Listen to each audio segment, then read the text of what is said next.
Oh, I wish that I had like now that I'm actually getting positive feedback because I've changed topics and kind of moved on. I really do kind of wish I had better video editing skills, and I might need to go and look into that stuff. But I just found out today that I use a VPN service in particular, and I know that there are other YouTubers that say that VPN services are kind of shit, right? They say bad things about them, and they say that you shouldn't use them.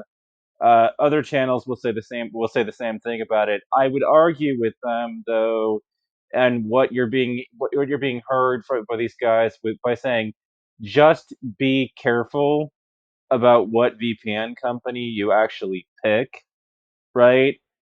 I I work with a company, like, I don't work at them, but I hired them basically as my VPN provider service. It's OVPN in particular. OVPN isn't like a lot of those other services that went and offered a bunch of, like, false advertising saying that they were logless. See, the problem with a lot of these services is, like, for instance, they'll call themselves logless, but you won't know what they really mean by the term logless, which needs to be defined, right? Like, what exactly do you not log at your VPN provider is the question that you need to ask when they say logless. You're going to be looking for two technical details, which is do they log the IP address or do they log the MAC address of the people that connect? Is there personally identifiable information about me that is logged on your servers? In such a way that makes it so that if you had to cooperate with the government subpoena, basically, you would be able to figure out who exactly it was that was responsible for these deeds. And OVPN has had its claims tested in a courtroom over there in the Netherlands, where not only did the Rights Alliance end up, losing their case, but they ended up having to pay for their court fees for bringing in a case against them in the first place. And OVPN got a $13,200 payment as a result, and then went on a wine fest about how it couldn't track down the Pirate Bay as a result of all that. Well, and I have no problem gathering articles and putting it in the underbar for this video, although the video will go live for just a little bit, and then I'll probably edit it and put it in the comments. Although I'll look into that before I put it up. But the truth, so don't maybe it will be done right, maybe it won't.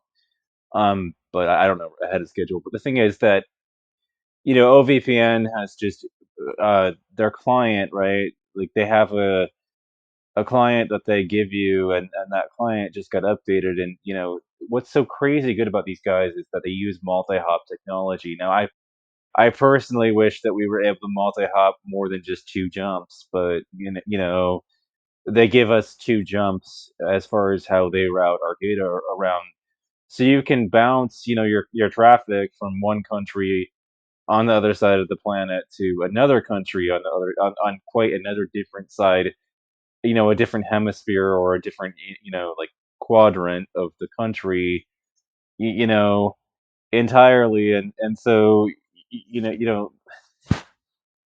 so it would be like being able to bounce traffic up over there into Iceland, and then all the way down into like New Zealand, like kind of crazy good service. And you can now control where the thing actually enters and where it actually exits, which is a great update, because before you were able to use multi-hop and then control the country that it entered, but not the country that it exited on the backside of. But now they just implemented a WireGuard feature that, with WireGuard, you're able to use 256 bit encryption, but you can regenerate the key for that WireGuard account every 24 hours. So that traffic is not just enciphered as it travels across the web. It's enciphered with full 256-bit encryption, and then on top of that, the key changes every 24 hours. I don't know if you guys have seen not the imitation game, but it was like honestly one of the most like best films that I had seen in quite a while by the time I actually watched it. Because most of the good stuff had moved basically off the big screen in the movie theaters and onto the small screen, and we are living in the golden era of television, but Hollywood has kind of gone to shit, and I'm not the only YouTuber who has that sentiment. Like I feel you in that, although I think that we might disagree about like the reasons why it's gone to shit. I mean, like I'm not with the anti-SJW crowd, and that I don't feel that Hollywood has gone to shit because of the fact that it's been catering to social justice warriors. Like that's not the problem. The problem is just very recycled content, the way that superhero movies have become the norm, and that most other kind of movies have just kind of disappeared. Hollywood has kind of gotten lazy in that it could do something creative, it could take a risk on something, but it's not going to because it's not a guaranteed return on investment. Like it's just gotten kind of stale in that kind of way where it's not really taking a chance anymore. And part of me, like I'm aware that the Chinese have had a huge impact on the whole thing.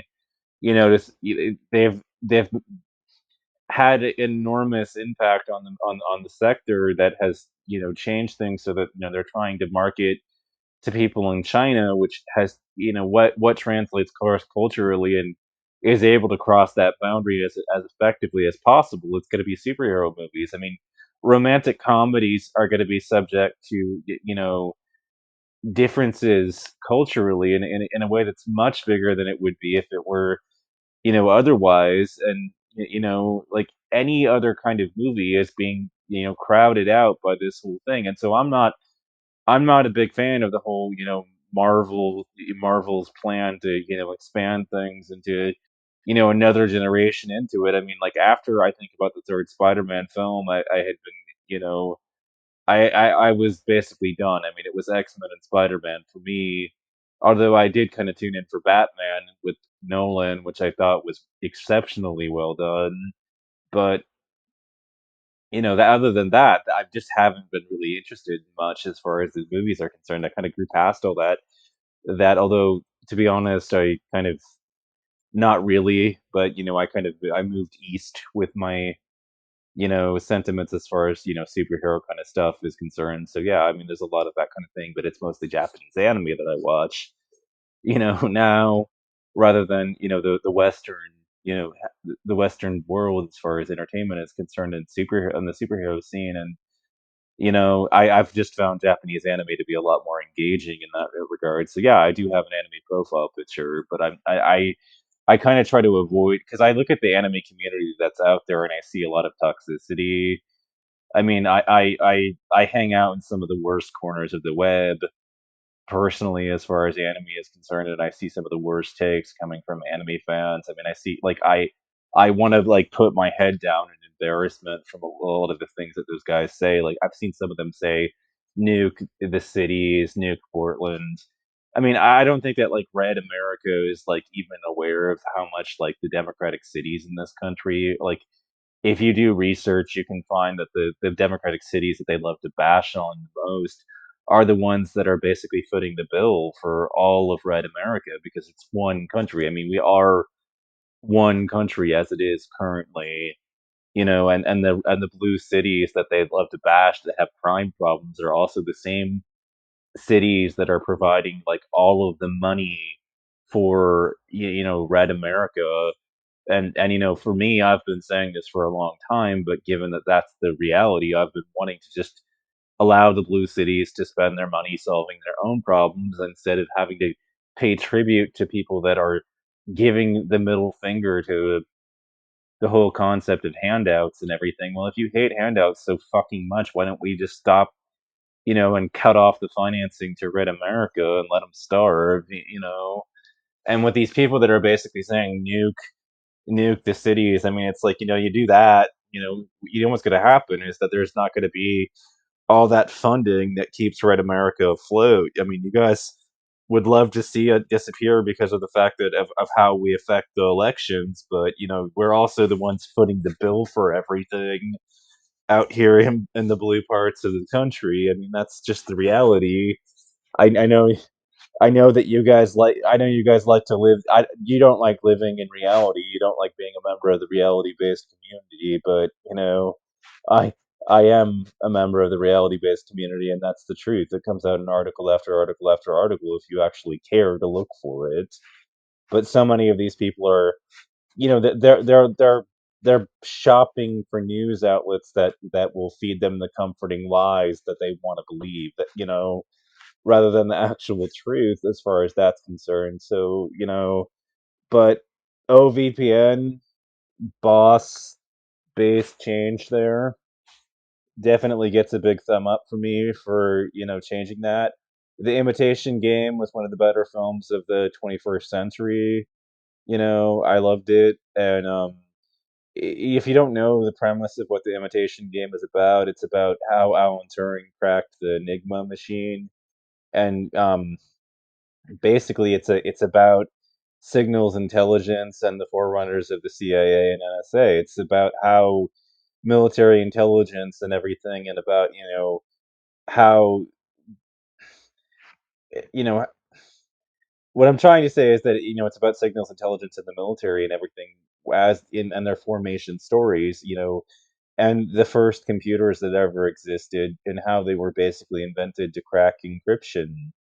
Like that's how computing came about in the first place. And it's about Alan Turing and his legendary story and how he cracked the German Enigma machine and thus cut 2 years off the, not single handedly, but his team of code breakers ended up cutting, the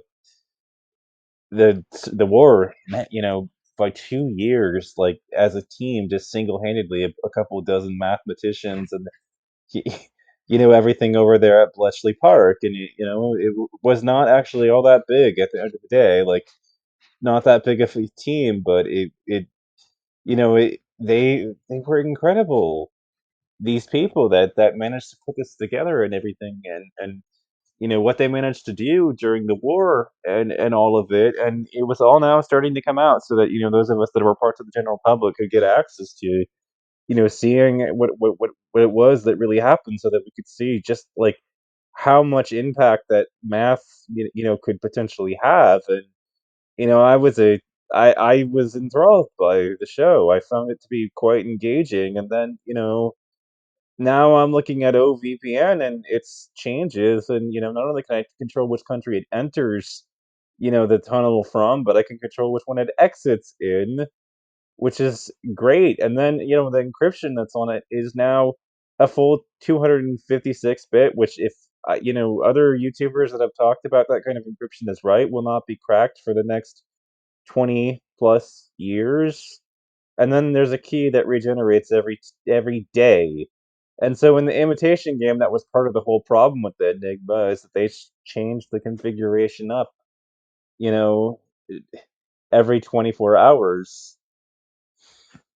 And it took them a while to even get their first intercepts of the data, which they would get at the crack of dawn, basically. So it was every 18 hours. So they had about 18 hours that they could actually use to try to crack the key.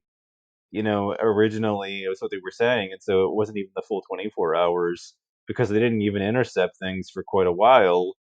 As far as the intercepts sides of the equation was, not for sure. Denniston was talking about how, this key is like it will change every 24 hours. They switch it out promptly at midnight, and how much chaos that basically causes, because you weren't able to actually intercept and snoop on the German communication system, their military communications. But you know, after Alan Turing and his work over at Bletchley Park, they were able to crack that. And now I know that the real world was even more complicated, because you had not only that, but you had the Lorenz cipher and everything else, and it didn't do a perfectly good job of rendering the actual story. But that's Hollywood for you. It doesn't go for historical accuracy, even when it makes a historical film.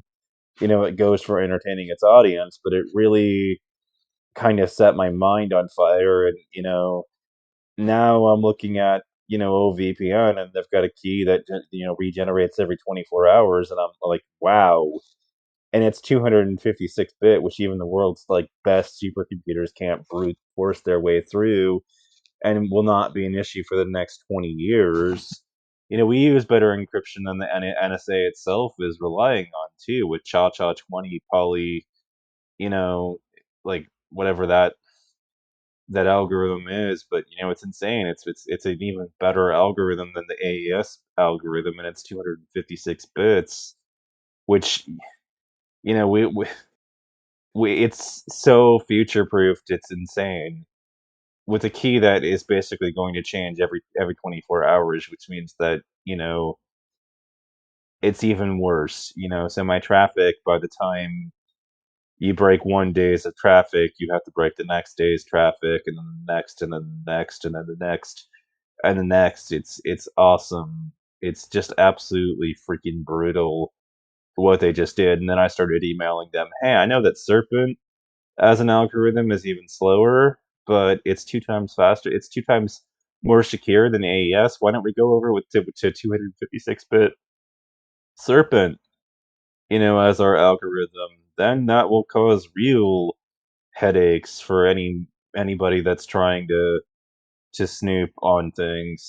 It was just insane. And so, hat tip, like hat tips in every freaking possible way off to OVPN for this. And yeah, OVPN has had their claims tested in court. I could not recommend them enthusiastically enough.